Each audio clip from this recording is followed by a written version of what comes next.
আসসালামু আলাইকুম, আমি রফিক আবার নতুন একটি টিউটোরিয়াল নিয়ে হাজির হলাম। ফ্রিজের নষ্ট কম্প্রেসার চেঞ্জ করে নতুন কম্প্রেসার কিভাবে সেটিং করতে হয় এই ভিডিওটি দেখলে খুব সহজেই বুঝতে পারবেন। ফ্রিজের নষ্ট কম্প্রেসার কিভাবে চেঞ্জ করে নতুন কম্প্রেসার সেটিং করতে হয়। ওকে, আমি কথা না বাড়িয়ে মূল কাজে চলে যাই। এই যে আমি একটা ফ্রিজ নিয়েছি, এটা একটা সিঙ্গার 200 লিটারের ফ্রিজ। উপরের ডিপ, নিচে নর্মাল। ফ্রিজটির কম্প্রেসার নষ্ট হয়ে গেছে, এটাই চেঞ্জ করে আমি দেখাবো। এই যে কম্প্রেসারটা চেঞ্জ করার জন্য আমার কিন্তু যে in out line, discharge conditioner line, সেই লাইনগুলো কাটতে হবে, কাইটে আলাদা করতে হবে। এই যে আমি ডিসচার্জ আর কন্ডিশনার লাইন কেটে কাটছি। এই দেখেন, অলরেডি আপনারা বুঝতে পারছেন গ্যাস বের হচ্ছে। এটার ভিতরে গ্যাস আছে, কারণ আমার কম্প্রেসারটি নষ্ট হয়ে গেছে, গ্যাস কিন্তু কিছুই হয় নাই। এই যে দেখেন, আমি পাইপ কাটছি বাদেই অলরেডি গ্যাস বের হচ্ছে, আপনারা শব্দও শুনতে পাচ্ছেন। ব্যাস, আমি সাকশনের পাইপটি কিন্তু কাটছি, যেটা দিয়ে আমার কন্ডিশনার ইভাপোরেটরের থেকে গ্যাস ঘুরে আবার কম্প্রেসার আসে। সেই পাইপটাই আমি প্রথমে কাটলাম, এই যে দেখা যাচ্ছে, আপনারাও দেখতে পাচ্ছেন। ওকে, আমার কিন্তু সেটা কাটা কমপ্লিট হলো। এখন ডিসচার্জেরটা কাটবো, যেটা দিয়ে আমার প্রেসারে গ্যাসটি সাকশন অ্যান্ড ইভাপোরেটরে যায়। এই যে সেটাও আমি এখন টিউব কাটার দিয়ে কাটবো সুন্দরভাবে, কারণ আমার এই পাইপটাই আবার নতুন কম্প্রেসারের সাথে জয়েন করতে হবে। এই যে আমি সেটাও সুন্দরভাবে কাটছি। ওকে, আপনারা দেখতে পাচ্ছেন ডিসচার্জের আউটপুট পাইপটাও কিন্তু কাটা কমপ্লিট হয়ে গেল। এখন আমি এই যে নিচে, এটা কিন্তু সব কম্প্রেসারে থাকে না, এটা হচ্ছে জাস্ট কম্প্রেসারের অয়েলটা গরম করার জন্য সাকশনের পাইপটাই এটা এসে এটাকে মাঝখান থেকে গরম করার জন্য দুইটা পাইপ এসে বের হয়ে গেছে, যাতে ওই উত্তাপতে গরম হয়, ওই গরমটা যাতে অয়েলটা গরম থাকে। এই যে সেই দুইটা। নতুন কম্প্রেসারে কিন্তু সেটা থাকবে না, অরিজিনাল ফ্রিজের কম্প্রেসারে শুধু এই দুইটা দেওয়া থাকে, নতুন কম্প্রেসারে এটা থাকবে না। এটা কিন্তু আমার জাস্ট জোড়া দিয়ে আমি শর্ট করে দিব, এটা কম্প্রেসারের সাথে কোনো অ্যাড করব না। যাই হোক, আমার সেটাও কাটা হলো। এটা ভিতরে 4টে পাইপ, আর আমার নতুন যে কম্প্রেসার সেটা হচ্ছে 2টা। ব্যাচ, আমার কিন্তু কম্প্রেসার এনে যেহেতু 4টে দেওয়া আছে অরিজিনাল দেখে, আমার 4টাই খোলা হয়ে গেল। এখন আমি নাট খুলবো, যেটা দিয়ে কম্প্রেসারটাকে বডির সাথে আটকানো আছে, সেটা আমি খুলে নিব। অনেক পুরাতন, খুলতে একটু ঝামেলা হচ্ছে। যাই হোক, আস্তে আস্তে খুলে নিব, যেটা দিয়ে বডির সাথে কম্প্রেসারটা আটকানো আছে।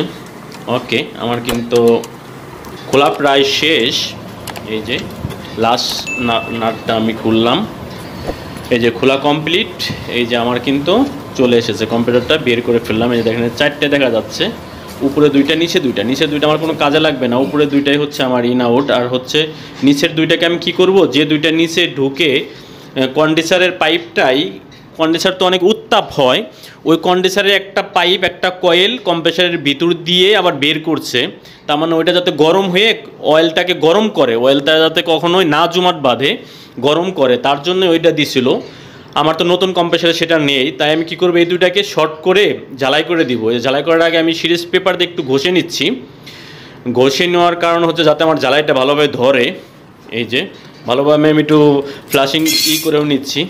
ব্যাস, ওই 2টা নিয়ে কিন্তু আমার এই 2টার পাইপ আমার কোনো কাজে লাগবে না, কম্প্রেসারে আসবে না, তাই আমি ওই 2টাকে জয়েন করে দেবো। জয়েন না করলে কিন্তু আমার ওদিক দিয়ে গ্যাস বের হয়ে যাবে, আমার ফ্রিজ কোনো কাজ করবে না, তাই আমি ওই 2টার মুখে মুখে জয়েন করে দেবো।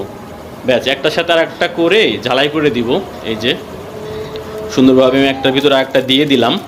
এই যে একটু সোহাগা নিয়েছি, কারণ এটা লোহার পাইপ, কন্ডেন্সারের পাইপ হচ্ছে লোহার, তাই আমার এটা ঝালাই করতে কিন্তু সোহাগা লাগবে। আর এই যে হ্যান্ড ক্যান নিয়েছি, ঝালাই হ্যান্ড ক্যান নিয়েছি। ওকে, এটা দিয়ে কিন্তু আমি ঝালাই করব।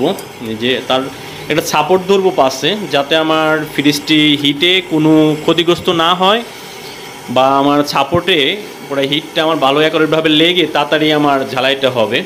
আর আমি ব্লেজিং রড নিয়েছি, এই ব্লেজিং রড কিন্তু দিয়েই কিন্তু আমার ঝালাই করতে হবে সুন্দরভাবে। এই যে মাঝে মাঝে সোয়াগা নিয়ে নিচ্ছি, যাতে ঝালাইটা সুন্দরভাবে হয়। এটা আমার খেয়াল রাখতে হবে যাতে কোনো লিক না থাকে, সুন্দরভাবে সবখানেই পরিপূর্ণ ঝালাই হয়, যাতে কোনো গ্যাস না বের হয়ে যায়, তাহলে কিন্তু আমার কাজটি সাকসেস হবে না। এটা আমার মাথায় রাখতে হবে, খুব সুন্দরভাবে ঝালাই করতে হবে, কোনো লিক রাখা যাবে না। ওকে, আমার নিচের যে দুইটা পাইপ ছিল সেই দুইটাই কিন্তু আমি কন্ডেন্সারের পাইপ, সেই দুটাই আমি ঝালাই করে দিয়ে দিলাম অলরেডি। ঝালাই কিন্তু আমার শেষ, আপনারা দেখতে পাচ্ছেন। ওকে, আমার কিন্তু এটা ঝালাই করা কমপ্লিট হয়ে গেল। এখন আমি ভিজা গামছা দিয়ে এটাকে, যাতে হিটটা তাড়াতাড়ি ঠান্ডা হয়ে যায় সেই ব্যবস্থাই করছি, যাতে অ্যাক্সিডেন্ট না ঘটে। ওকে, এটাকে আমি ঠান্ডা করছি। আর এই যে আমি এটার জন্য অ্যাডজাস্ট করে একটা কম্প্রেসার নিয়েছি এলজি কোম্পানির 150 ওয়াটের। এটাই 150 ওয়াটের কম্প্রেসারই লাগবে। এই যে এলজি মডেল সব নাম্বার লেখা আছে, দেওয়া আছে এখানে। নতুন কম্প্রেসারটি আমরা এইভাবে পাবো। এই যে 3টা পয়েন্ট এখানে, একটা হচ্ছে সাকশন ডিসচার্জ, আর একটা হচ্ছে গ্যাস চার্জিং পয়েন্ট আর কি। আর এখানে এই যে ওভারলোড রিলে সব দেওয়া থাকবে, নাট বল্টু সব দিয়ে দিবে নতুন ইতে। আমি এটার পাওয়ার দেওয়ার জন্য আমি চেক করে নিচ্ছি। Common, start and running point 3টা পয়েন্ট থাকে, 3টা আমি চেক করে নিচ্ছি। আপনারা যারা না পারেন, আমার ভিডিওতে চ্যানেলে দেওয়া আছে, আপনারা দেখে আসতে পারেন। আমার ফেসবুক পেজেও দেওয়া আছে, দেখে আসতে পারেন। জাস্ট আমি এটা আমার মতো করে বের করে নিলাম। আর এটা হচ্ছে আমার চার্জিং লাইনে যে নন-লিটার বাল্ব, এই বাল্বটি আমার লাগাইতে হবে, নতুন অবস্থায় থাকে না। এটা জ্বালাই করার আগে এটার ক্যাপ দিয়েই কিন্তু এটার ভিতরে যে গ্যাসকেট থাকে সেটা আমার খুলে রাখতে হবে, কারণ এটা সহ আমি জ্বালাই দিলে উত্তাপ হয়ে আগুনে গ্যাসকেটটা নষ্ট হয়ে গ্যাস আমাকে আর আটকাবে না। এই যে এই গ্যাসকেটটাই আমার খুলে রাখতে হবে জ্বালাই করার জন্য, যাতে গরম হইলেও এটা পরে লাগাইতে হবে, আমার এটা তাহলে নষ্ট হয়ে যাবে। আমার যতটুকু পরিমাণ মানে এটা রাখার দরকার ততটুকু আমি রেখে কেটে ফেলবো, কারণ বাড়তি বড় হলে আমার ওখানে আটবে না। টিউব কাটার দিয়ে আমি যতটুকু আমার দরকার ততটুকু রেখেই আমি কেটে নিচ্ছি। আমরা দেখতে পাচ্ছেন টিউব কাটার দিয়ে আমি টিউবটি কেটে নিচ্ছি সমান করে। ব্যাস, কাটা কমপ্লিট। এই যে অনয় মাথার দরকার নাই, আমি শুধু বাল্বটাই রাখবো। ব্যাস, এই যে এটা এখানে রাখবো। এটাকে ঝালাই করার জন্য আমি সিরিজ কাগজ দিয়ে ঘষে নিচ্ছি, যাতে আমার ঝালাইটি সুন্দরভাবে ধরে। কারণ একটু ঘষে নিলে ভালোভাবে ঝালাই হবে, যাতে আমার লিক না থাকে, কারণ লিক থাকা যাবে না, পরিপূর্ণভাবে ঝালাই করতে হবে। ব্যাস, আমি দুইটা অংশকে ঘষে নিলাম। আর নোজ প্লেয়ার দিয়ে আমি কিছু ফ্লাইং করে নিচ্ছি, যাতে এটার ভিতরে এটা ঢুকে যায়। এই যে এইভাবে। ওকে, সুন্দরভাবে ঢুকে গেলে কিন্তু আমার ঝালাইটা ভালোভাবে হবে। ব্যাস, এই যে আমি আবার একটু এটার পাশেই হচ্ছে পয়েন্ট পাওয়ার, তার জন্য আমি ভিজা গামছা দিয়ে একটু ঢেকে রাখলাম, যাতে এটা উত্তাপ হয়ে নষ্ট না হয়। একটা সাপোর্ট নিব, এই সাপোর্টটি দেখতে পাচ্ছেন। আর আমি এই ক্যানের মাধ্যমে, হ্যান্ড ক্যানের মাধ্যমে কিন্তু আমি ঝালাই করব মুন কোম্পানির। ওকে, এই ক্যানের মাথায় একটি মাথা লাগিয়েই কিন্তু আমি গ্যাসের মাথা লাগিয়েই কিন্তু আমি এটা দিয়ে ঝালাই করব খুব সহজে। আপনারা যারা এসি ফ্রিজের কাজ করেন তারা এটাকে খুব সহজেই চিনতে পারবেন। আমরা সাধারণত ছোটোখাটো ঝালাই করার জন্য এই ক্যান ইউজ করা হয়। ওকে, আর যে ব্লেজিং রড, এই রডের মাধ্যমে আমরা কিন্তু এটাকে ঝালাই করব। ওকে, আমি ক্যানটাকে ধরেই নিচ্ছি, পরিমাণ মতো পাওয়ার দিয়েই এটাকে ধরিয়ে নিলাম, যাতে আমার ঝালাই করতে সুবিধা হয়।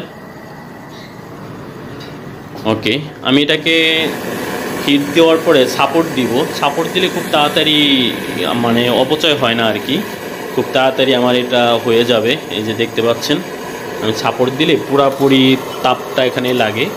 আর যে ব্লেজিংটা ধরলেই একদম সুন্দরভাবে হিট হলে ব্লেজিংয়ে চিপা চাপা যেখানে আছে ফাঁকা টাকা সবখানে যেয়েই কিন্তু এটা বন্ধ হয়ে যাবে, খুব সুন্দরভাবে জ্বালাই হয়ে যাবে। এই দেখতে পাচ্ছেন। ওকে, আমি চার্জিং পয়েন্টটা নন-লিটার বাল্বটা জ্বালাই করে নিচ্ছি। যে সাইডে একটি পয়েন্ট কম্প্রেসারে, সেই সাইডটাই হচ্ছে চার্জিং পয়েন্ট আর কি। আর ওই সাইডে আছে ডিসচার্জ আর কন্ডেন্সার, দুইটাই আছে যেটা আর কি থাকে। ওকে, আমি সেটা ঝালাই কিন্তু কমপ্লিট হয়ে গেল। আমার কিন্তু ঝালাই করা শেষ। আমি একটু ভিজা গামছা দিয়ে মুছে নিচ্ছি, যাতে ঠান্ডা করে নিচ্ছি, যাতে হাতে কোথাও লেগে ক্ষতি না হয়। ওকে, এটা ভালোভাবে ঠান্ডা করে নিলাম। ব্যাস, আমি আসলে কাজ করার ফাঁকে ফাঁকে ভিডিওগুলো তৈরি করি, আসলে একদম সেজে গুজে মেকআপ করে ভিডিও কিন্তু আপনাদের দেখানোর জন্য কোনো ভিডিও আমি আসলে বানাই না, একদম অ্যাকুরেট যেটা জেনারেল সেই ভিডিও আমি তৈরি করি। ওকে, এই যে যেটা আমি ডিসচার্জ আর সাকশন সেটা দুইটাই আমি ভালোভাবে ঘষে নিচ্ছি। এই যে 2 পয়েন্টে আমি ঘষে নিচ্ছি যাতে আমার ঝালাইটা ভালোভাবে লাগে। এটা হচ্ছে ডিসচার্জ পয়েন্টটা আমি আগে লাগাবো, ভিতরের যেটা সেটা হচ্ছে ডিসচার্জ পয়েন্ট, যেদিক দিয়ে আমার গ্যাস কম্প্রেসারের প্রেশারে যাবে। ব্যাস সব ঝাড়া মুছে সুন্দরভাবে কম্প্রেসারটা বসালাম। এই দেখেন অ্যাকুরেট আগে যে কম্প্রেসার ছিল সেই কম্প্রেসারের মতোই সেই জায়গায়। ব্যাস আমি একটার ভিতরে একটা ঢুকিয়ে নিচ্ছি যাতে আমার ঝালাইটা ভালোভাবে থাকে। আর বডিটাকে আটকিয়ে নিচ্ছি বডির সাথে কম্প্রেসারটাকে, যাতে নড়াচড়া না করে। আমার ঝালাই হওয়ার পরে নড়াচড়া করলে আমার ঝালাইয়ের ক্ষতি হতে পারে। তাই সুন্দরভাবে যে পয়েন্টে আছিল সুন্দরভাবে পয়েন্টগুলো মিলে গেছে। নাট বল্ট ওদের সুন্দরভাবে কম্প্রেসারটাকে বডির সাথে আটকিয়ে নিচ্ছি। ব্যাস এখন আমার ঝালাই করব। এই যে ঝালাই ক্যানটি জ্বালিয়ে নিলাম, জ্বালিয়ে কিন্তু সুন্দরভাবে ছাপড়টাকে গুজিয়ে দিলাম যাতে আমার ফ্রিজের কোনো ক্ষতি না হয়, এদিক ওদিকের তাপে যাতে কোনো ক্ষতি না হয়। সেজন্যই আমি ডিসচার্জ পয়েন্টটা আগে ঝালাই করছি, যেটা দিয়ে আমার কম্প্রেসারে প্রেশারে সাকশনে যাই বা ইভাপোরেটর যাইয়ে আবার কম্প্রেসার আসবে, সেই পয়েন্টটা আমি ভিতরের আগে ঝালাই করে নিচ্ছি। ওকে, আমার কিন্তু ঝালাই কমপ্লিট। এটাও খুব ভালো করে ঝালাই করতে হবে যাতে লিক না থাকে গ্যাস, তাহলে বেরোলে কিন্তু আমার সার্থকতা হবে না। এই যে আমি ভিজা গামছা দিয়ে আবার একটু ঠান্ডা করে নিচ্ছি হিটটাকে ভালোভাবে। ওকে, এখন আমার হচ্ছে বাকিটা ঝালাই করব। ব্যাস তার আগে ঝালাই করার আগে আমি এটাকে পাওয়ার দিব। আমি তো পাওয়ার কমন, স্টার্ট আর হচ্ছে রানিং আমি তো বের করছি, তাই ওভারলোড অ্যান্ড রিলে দিয়ে সুন্দরভাবে আমি এটাকে পাওয়ার দিব। এই যে পাওয়ারটা দিয়ে নিব, কারণ এটার ভিতরে যে এটাকে ফ্লাশিং করব এই কম্প্রেসার দিয়ে, এটার ভিতরে যে তেল জমছে বা পাইপগুলো ব্লক আছে কি না সেটা আমি এটাকে পাওয়ার দিয়েই চেক করবো। এই যে আমি কিন্তু পাওয়ার দিয়েছি অলরেডি, এই যে পাওয়ার দিলাম অলরেডি, কিন্তু চলা শুরু করে দিছে। এই যে আমি এখন ফ্লাশিং করছি, এই যে দেখেন তেল বের হচ্ছে। এভাবে বেশ কিছুক্ষণ আমি ফ্লাশিং করে নিব যাতে আমি নতুন করে গ্যাস দিলে আবার ফ্রিজটা আমার কোনো ঝামেলা না হয়।